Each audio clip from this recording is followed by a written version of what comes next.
Kuliah Hukum Islam keempat, untuk Fakultas Hukum, ditulis oleh Masud Eshak, M.Ak.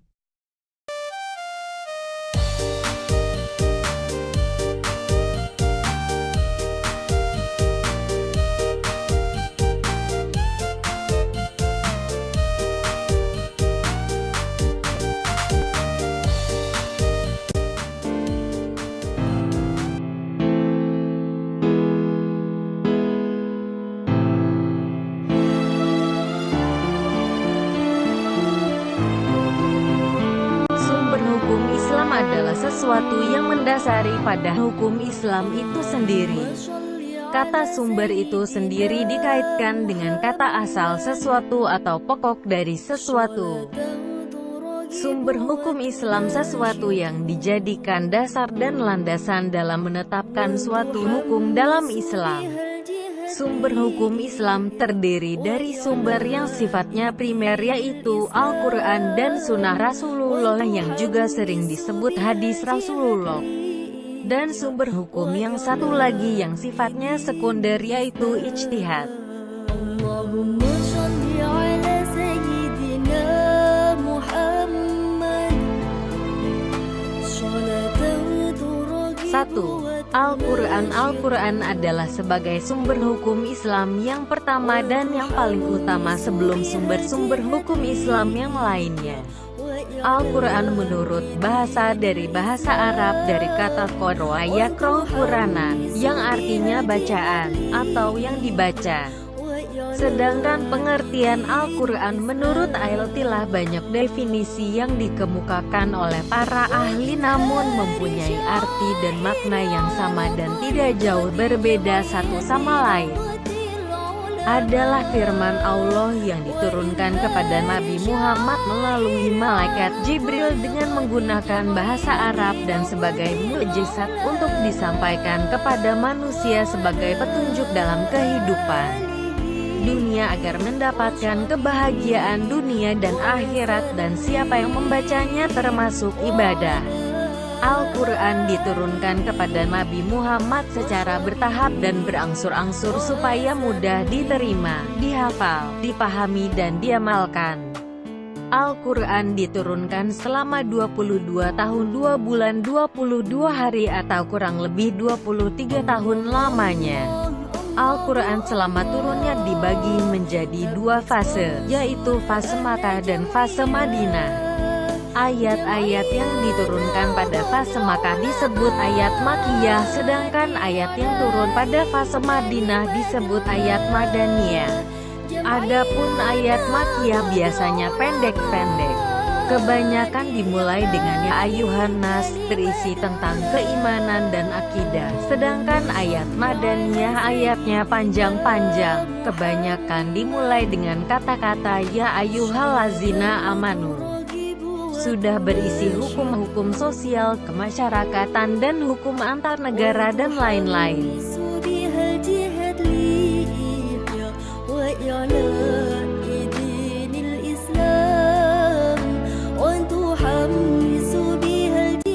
Pada garis besarnya hukum-hukum Al-Quran dibagi menjadi dua.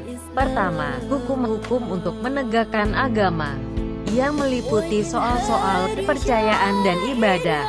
Kedua, hukum-hukum yang mengatur negara dan masyarakat serta hubungan perorangan dengan lainnya, meliputi hukum-hukum keluarga, keperdataan, kepidanaan, kenegaraan, internasional dan sebagainya. Hukum Al-Quran dengan segala macamnya diturunkan dengan maksud untuk mendatangkan kebahagiaan manusia di dunia dan akhirat. Dan oleh karena itu tiap-tiap perbuatan manusia di dunia ada segi keakhiratan. Perbuatan ibadah atau peristiwa pidana dan sebagainya menimbulkan akibat-akibatnya dalam kehidupan di dunia ini. Tetapi di samping akibat-akibat tersebut, juga perbuatan itu menimbulkan akibat-akibat di akhirat, yaitu pahala dan atau hukuman akhirat.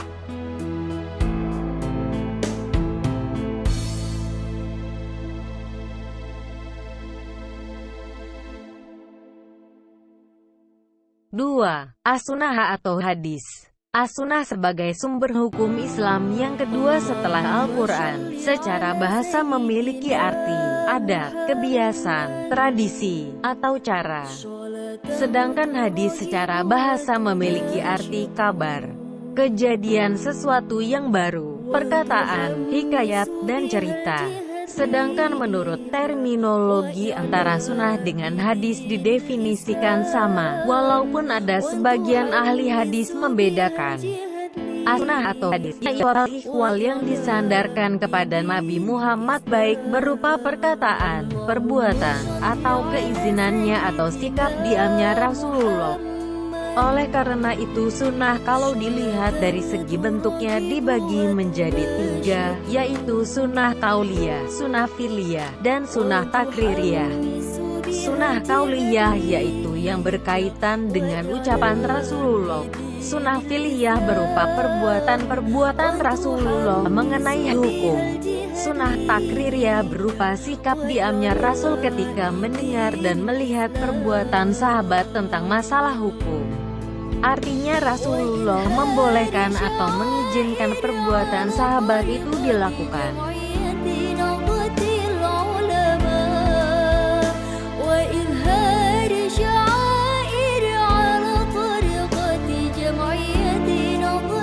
Sedangkan hadis kalau dilihat dari banyaknya yang meriwayatkannya dibagi menjadi tiga, yaitu hadis mutawatir, hadis masyhur, dan hadis ahad. 1.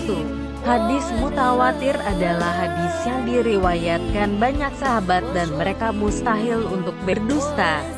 2. Hadis masyhur yaitu hadis yang diriwayatkan banyak sahabat tetapi jumlahnya tidak mencapai jumlah hadis mutawatir. 3. Hadis ahad adalah hadis yang hanya diriwayatkan oleh 1, 2 atau 3 orang sahabat atau hadis yang diriwayatkan sedikit sahabat.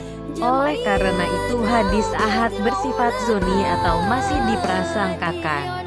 Oleh karena itu hadis ahad perlu dilihat kualitas yang meriwayatkannya.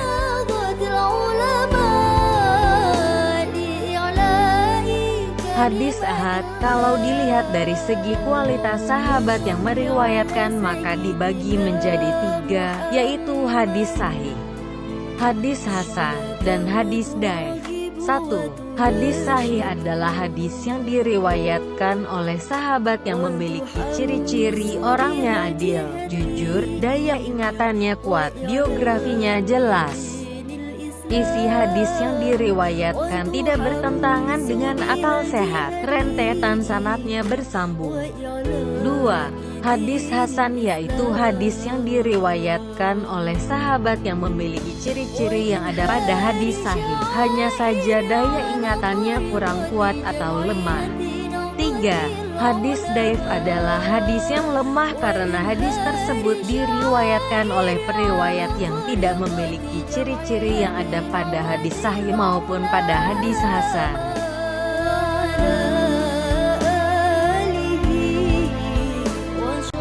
Hadis yang merupakan sebagai sumber hukum Islam yang kedua, maka dalam hukum-hukum yang dibawa oleh hadis ada 3 macam. 1. Sebagai penguat hukum yang dimuat dalam Al-Quran.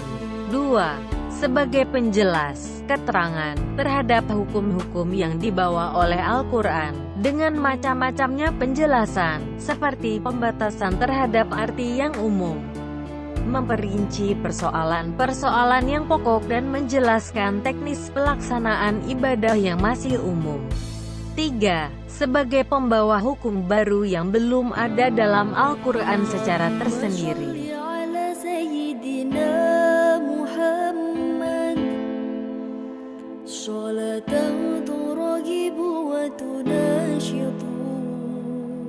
Sumber hukum ketiga, ijtihad. Pengertian ijtihad menurut Kamus Bahasa Arab, Al-Munjid, memberi arti ijtihad adalah sungguh-sungguh sehabis usaha. Sedangkan menurut Abdul Hamid Hakim arti ijtihad dari segi bahasa hukum adalah bersungguh-sungguh sekuat-kuatnya untuk mencapai hukum syar'i dengan jalan mengambil hukum dari Al-Quran dan Sunnah.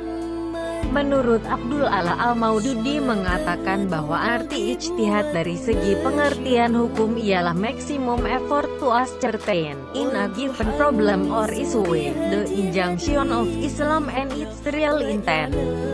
Sedangkan menurut bahasa, maka kata-kata ijtihad berarti to put the maximum of effort in performing a job.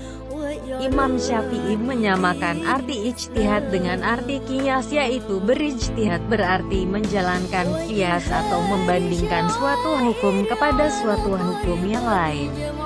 Pendapat Syafi'i itu adalah memberikan pengertian yang sempit terhadap ijtihad. Dari beberapa pendapat dapat penulis simpulkan bahwa ijtihad adalah mengerahkan daya akal secara sungguh-sungguh untuk menetapkan suatu hukum yang belum ada dasarnya dalam Al-Quran maupun hadis secara eksplisit, dengan didasarkan pada Al-Quran dan hadis.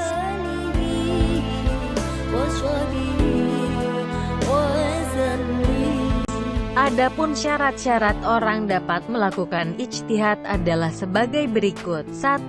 Menguasai bahasa Arab untuk dapat memahami Al-Quran dan kitab-kitab hadis. 2. Mengetahui isi dan sistem hukum Al-Quran serta ilmu-ilmu yang berkaitan dengan Al-Quran, ulumul Quran. 3. Mengetahui hadis-hadis hukum dan ilmu-ilmu hadis yang berkaitan dalam pembentukan hukum. 4. Menguasai sumber-sumber hukum Islam dan cara-cara, metode, menarik hukum garis-garis hukum dari sumber-sumber hukum Islam. 5. Mengetahui kaidah-kaidah usyul fikih dan kaidah-kaidah fikih. 6. Mengetahui rahasia dan tujuan hukum Islam. 7. Mengetahui ilmu-ilmu soal yang muncul dalam perkembangan zaman ini.